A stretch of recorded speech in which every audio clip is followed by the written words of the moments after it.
Science మ్యాగజైన్కి స్వాగతం. మనిషి ఆశాజీవి, అంతేకాదు అన్వేషణాజీవి కూడా. సౌరమండలం, అందులోని గ్రహాలు, వాటి ఉపగ్రహాలపై నిత్యం పరిశోధనలు చేస్తూ ప్రపంచానికి ఎప్పటికప్పుడు కొత్త విషయాలను పరిచయం చేస్తూనే ఉన్నాడు. సృష్టిలోని రహస్యాలను ఛేదిస్తూ అంతుచిక్కని విషయాలను మన ముందుకు తీసుకొస్తున్నాడు. అంతరిక్షంలోని గుట్టుమట్లను తెలుసుకునేందుకు కొత్త కొత్త పరికరాలను కనిపెడుతూ వాటి సహాయంతో అంతరిక్ష రహస్యాలను తెలుసుకునేందుకు నిత్యం ప్రయత్నిస్తూనే ఉన్నాడు. ఇప్పుడు అదే ప్రయత్నంలో మరోసారి జాబిల్లిపై ప్రయోగాలకు సిద్ధమవుతున్నాడు. అత్యంత క్లిష్టమైన వాతావరణం ఉండే చంద్రుడి దక్షిణ ధ్రువంపై విజయవంతంగా చంద్రయాన్-3ని దింపి భారత అంతరిక్ష పరిశోధనా సంస్థ అసాధ్యాన్ని సుసాధ్యం చేసింది. ఆగస్టు 23న ఇస్రో పంపిన విక్రమ్ ల్యాండర్, ప్రజ్ఞాన్ రోవర్లు దక్షిణ ధ్రువంపై అడుగుపెట్టాయి. దీంతో ఇప్పటి వరకు చంద్రుడిపై పరిశోధనలు చేసిన అమెరికా, రష్యాలతో పాటు చైనా దేశాల సరసన భారత్ కూడా చేరిపోయింది. Standard refueling, docking technology, smart space robot టెక్నాలజీకి సంబంధించి ఇస్రో సాంకేతిక నైపుణ్యం ఈ మిషన్తో రుజువైంది. దీంతో ప్రపంచ దేశాల దృష్టి చంద్రుడిపై పడింది. భారత్ తరహాలో పలు దేశాలు చంద్రుడిపై ప్రయోగాలకు సిద్ధమవుతున్నాయి. ఇదిలా ఉంటే 2024 సంవత్సరం పూర్తిగా చంద్రమండల యాత్రల సంవత్సరం కానుంది.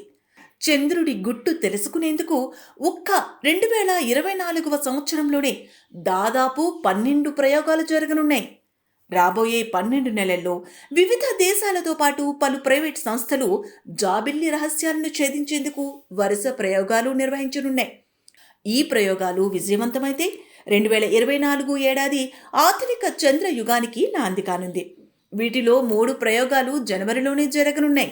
జపాన్కు చెందిన స్లిమ్ మిషన్ జనవరి 19న చంద్రుడిపై దిగేందుకు సిద్ధమవుతోంది. ఈ ప్రయోగాన్ని విజయవంతం చేసి చంద్రుడిపై కాలు మోపిన 5వ దేశంగా నిలవాలని జపాన్ లక్ష్యంగా పెట్టుకుంది. 2020లో చైనా చాంగ్ E5ను విజయవంతంగా ప్రయోగించింది. ఈ క్రమంలోనే వచ్చే ఏడాది మే నెలలో చాంగ్ E6ను ప్రయోగించేందుకు సిద్ధమవుతోంది. ఇటు ఏరియన్ 6 ప్రయోగం కూడా ఈ ఏడాది మధ్యలో చేపట్టేందుకు ఐరోపా ఏర్పాట్లు చేస్తోంది. ఇక పలు ప్రైవేట్ సంస్థలు కూడా చంద్రునిపై ప్రయోగాలకు సిద్ధమవుతున్నాయి. అమెజాన్ వ్యవస్థాపకుడు జెఫ్ బెజోస్కు చెందిన బ్లూ ఆరిజిన్ సంస్థ చంద్రుడి కక్షలోకి న్యూ గ్లెన్ ప్రయోగం చేపట్టనుంది. ఎలాన్ మస్క్కు చెందిన స్పేస్ ఎక్స్ ప్రతిష్టాత్మకంగా చేపట్టిన స్టార్షిప్ కూడా ఈ ఏడాది నింగిలోకి దూసుకుపోనుంది. పెద్ద పెద్ద ప్రయోగాల మధ్య అనేక చిన్న చిన్న ఫ్లైబైలు, ఆర్బిటర్లు, ల్యాండర్ల ప్రయోగాలకు సిద్ధమవుతున్నాయి. మరోవైపు వ్యోమగాములను జాబిల్లి కక్షలోకి తీసుకెళ్లే ఆర్టెమిస్ 2 మిషన్ను అమెరికా వచ్చే ఏడాది నవంబర్లో చేపట్టనుంది. అమెరికా ప్రతిష్టాత్మకంగా చేపట్టిన ఈ ప్రాజెక్టు ద్వారా 4 వ్యోమగాములను నింగిలోకి పంపించనుంది. మొత్తం 4 వ్యోమగాముల్లో 3 వ్యక్తులు అమెరికాకు చెందినవారు కాగా మరొకరు కెనడాకు చెందిన వ్యక్తి ఉన్నాడు. వీరిలో ఒక మహిళా వ్యోమగామితో పాటు ఆఫ్రికన్ అమెరికన్ కూడా ఉన్నారు. ఈ 4 వ్యోమగాములు కెనడీ స్పేస్ సెంటర్ నుంచి ఒరాయన్ క్యాప్సూల్ ద్వారా చంద్రుడిని చుట్టిరానున్నారు. 1969లో మొదటిసారి చంద్రుడి మీదకు అమెరికా వ్యోమగాములను పంపి సురక్షితంగా తిరిగి వెనక్కు తీసుకురాగలిగింది.